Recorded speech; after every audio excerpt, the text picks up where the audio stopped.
आणि आता जाऊया पुढच्या बातम्यांकडे आणि या बातम्यांचा आढावा झटपट। मुख्यमंत्री देवेंद्र फडणवीस आज रात्री पुण्यामध्ये संतांच्या पालखीचं दर्शन घेणार आहेत। वारकरी आणि नागरिकांना कुठलाही त्रास होऊ नये यासाठी वाहतुकीवर परिणामही होऊ नये यासाठी मुख्यमंत्री रात्री 10 वाजता पालखी दर्शनासाठी येणार आहेत। जळगाव सायकलिस्ट ग्रुपची सायकलवारी पंढरपूरच्या दिशेने रवाना झाली। जळगावकरांनी सायकलवारी निरोप सायकलस्वारांचं औक्षण करून सुरक्षित प्रवासासाठी यावेळी शुभेच्छा दिल्या। यावेळी उत्साहपूर्ण वातावरण सुरू झालेल्या या सायकलवारीत महापौर दीपमाला काळे यांनी सहभाग घेतला। रत्नागिरी सायकलिस्ट क्लबतर्फे आयोजित रत्नागिरी ते पंढरपूर सायकलवारीला सुरुवात झाली। रत्नागिरीतल्या श्री विठ्ठल मंदिरापासून टाळ मृदुंगाच्या गजरात सायकलवारी मार्गस्थ झाली। या वारीमध्ये यंदा 20 वर्षांच्या तरुणापासून ते 74 वर्षांच्या आजोबांपर्यंत सायकलपटूंनी सहभाग घेतला। पुणे पोलिसांनी आषाढी वारीच्या पार्श्वभूमीवर यंदा अत्याधुनिक तंत्रज्ञानावर आधारित सुरक्षा व्यवस्था उभारली। वारी मार्गावर सुमारे 3000 सीसीटीव्ही कॅमेरे ड्रोनद्वारे 24 तास देखरेख ठेवली जाईल। गर्दी नियंत्रण, वाहतूक नियोजन आणि आपत्कालीन परिस्थिती हाताळण्यासाठी अत्याधुनिक यंत्रणेचा यावेळी वापर केला जाणार आहे। पुण्यामध्ये मनपाच्या शौचालयात परप्रांतीय कर्मचाऱ्यांकडून वारकऱ्यांची लूट सुरू होती। शौचालयासाठी प्रत्येकी 20 रुपयांची मागणी यावेळी करण्यात येत होती। मोफत शौचालयात पैसे मागितल्याचा आरोप करण्यात येतोय।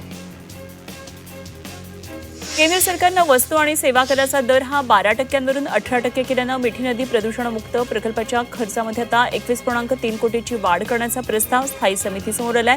या अतिरिक्त खर्चाला समितीनं तुर्तास मंजुरी नाकारली। त्यामुळे मिठी नदी प्रदूषणमुक्त करण्याच्या प्रकल्पाच्या 4थ्या टप्प्याच्या खर्चात वाढीव जीएसटीचा थेट महापालिकेवर येणारा भार सध्या तरी थांबलेला आहे। मावळ तालुक्यात मुसळधार पाऊस झाला। शिळीण, वाघेश्वर, मोरवे, कादव आणि तिकोना या परिसरामध्ये अतिवृष्टी झाली। त्यामुळे भात रोपवाटिका, शेती मोठ्या प्रमाणात वाहून गेली। अनेक शेतकऱ्यांच्या घरांमध्ये, जनावरांच्या गोठ्यांमध्ये पाणी शिरलं आणि मोठे नुकसान झालं। वाशीमध्ये ढगफुटी सदृश मुसळधार पाऊस झाला। शेती, घरं, रस्ते आणि वीज पुरवठ्याचं मोठं नुकसान झालं। या पार्श्वभूमीवर विद्यमान आमदार दिलीप वळसे पाटील यांनी नुकसानग्रस्त भागाची पाहणी केली। पंचनामे तातडीने पूर्ण करण्याचे निर्देश दिले।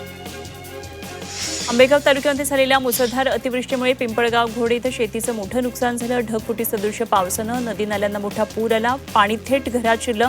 त्यामुळे घरातील अन्नधान्य, फर्निचर आणि इतर सर्वच साहित्याचं अतोनात नुकसान झालं।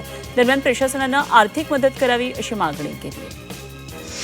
नाशिकच्या सुरगाणा, पेठ, कळवण तालुक्यामध्ये नदी नाले तुडुंब झाले। चणकापूर, कळवण धरणाच्या पाणी पातळीमध्ये कमालीची वाढ झाली। धरणामध्ये पाण्याची आवक लक्षात घेता प्रशासनाच्या वतीनं धरणामधून 2846 क्युसेक पाण्याचा विसर्ग गिरणा नदीपात्रामध्ये सुरू करण्यात आला।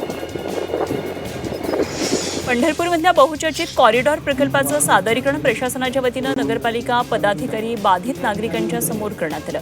यावेळी बाधित निवासी मालमत्ताधारक, व्यावसायिक मालमत्ताधारक आणि भाडेकरू या तिघांना या लाभ मिळणार असल्याची माहिती प्रशासनाकडून देण्यात आली।